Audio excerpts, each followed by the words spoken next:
A gente ainda falando no tema da educação, você defende algo.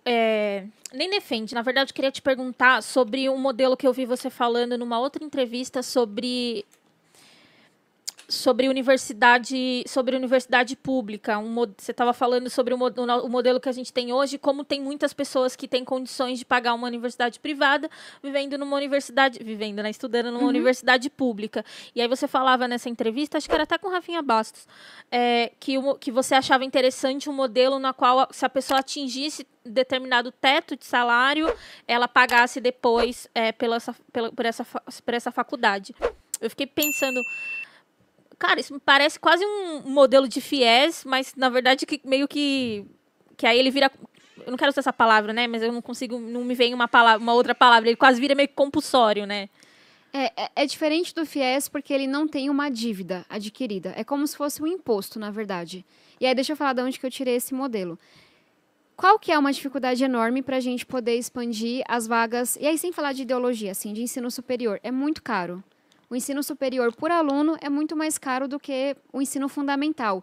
E eu não digo isso como uma crítica, mas é um dado da realidade, porque a universidade, gente, não pode ser só a sala de aula.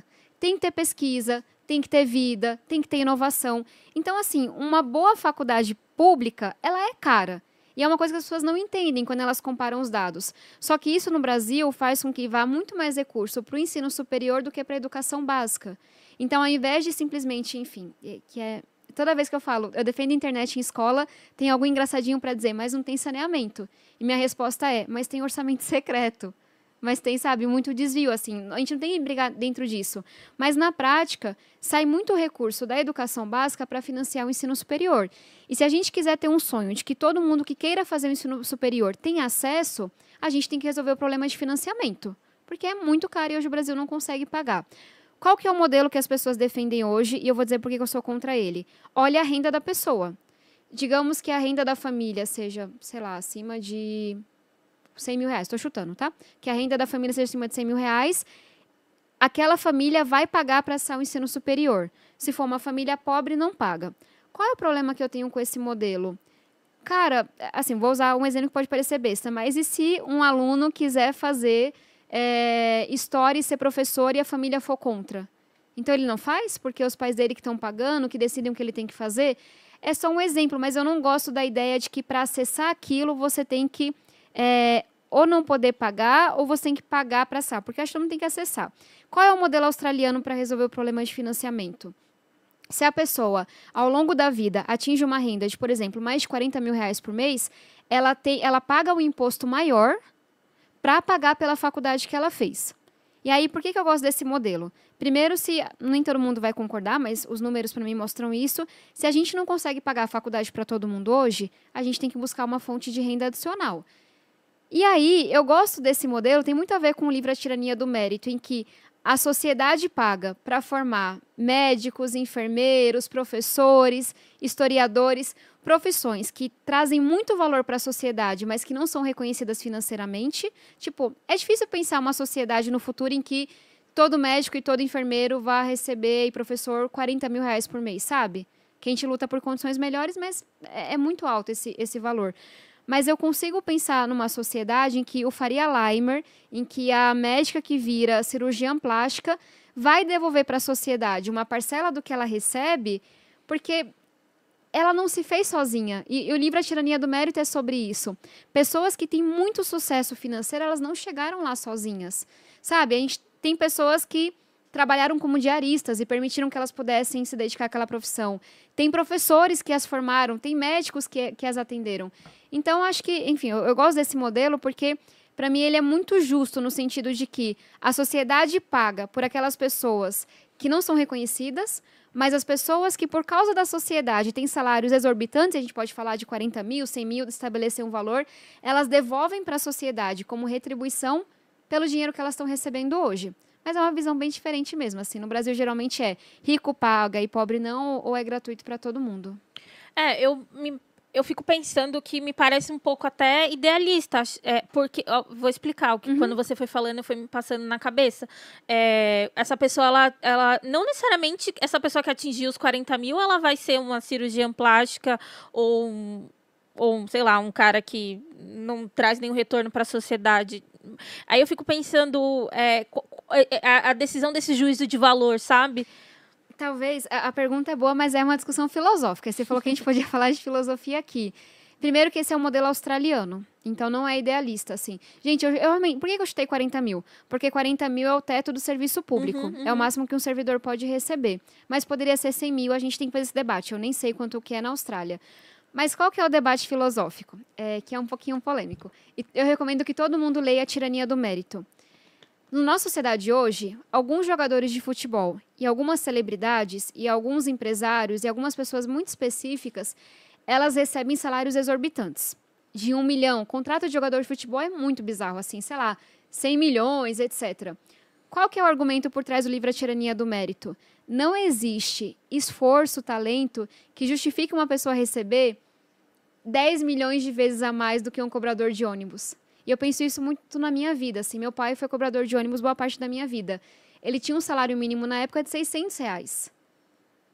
Cara, aí eu vejo profissões que remuneram com razão, sabe? O Brasil é pobre, assim, mas 20, 30, 40 mil reais.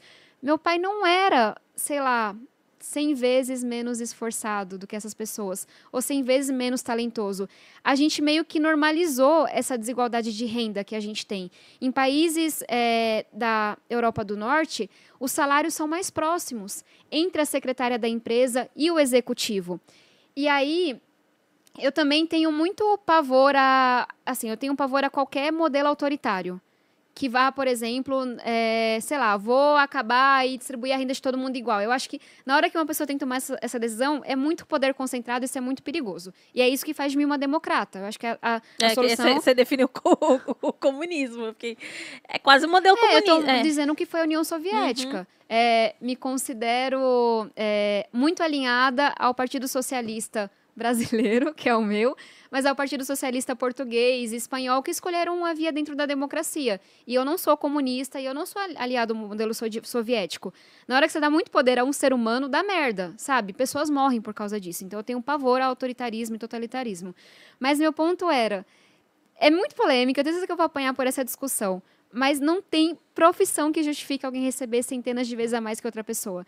Você pode ser a pessoa mais fuderosa, incrível, talentosa, você não é tantas vezes a mais. Então, dado que eu não confio no modelo soviético e jamais caminharia por essa opção, eu gosto muito desse modelo da gente começar a normalizar isso, de que, por razões que a gente não controla, influencers digitais vão ganhar muitas vezes mais que um professor.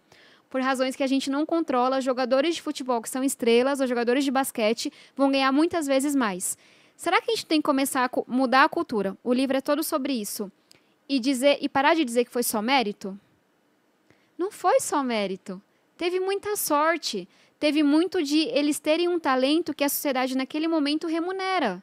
Sabe, um jogador de futebol 300 anos atrás, talvez, com certeza, não seria a pessoa mais rica da sociedade, por assim dizer.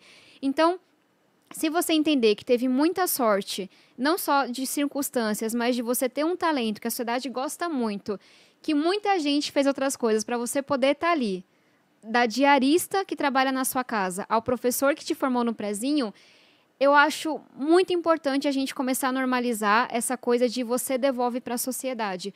Porque sabe aquela coisa de uma vila faz um homem? A sociedade fez o Neymar. A sociedade fez as influências e permitiu que eles existissem.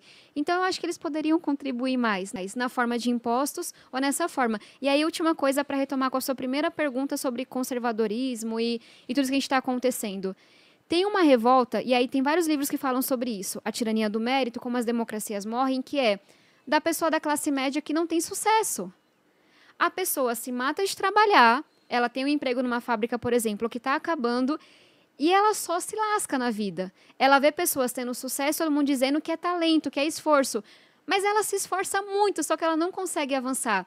Então, tem essa satisfação na sociedade atual de pessoas que veem pessoas assim, com 1 em 1 bilhão, sendo super adoradas e reconhecidas e pensam, eu sou um lixo. Porque a gente tem uma não sei se é ideologia, uma visão tão equivocada de mérito que faz algumas pessoas se sentirem deuses e outras se sentirem um lixo. E eu acho que a gente tem que começar a desconstruir essa visão.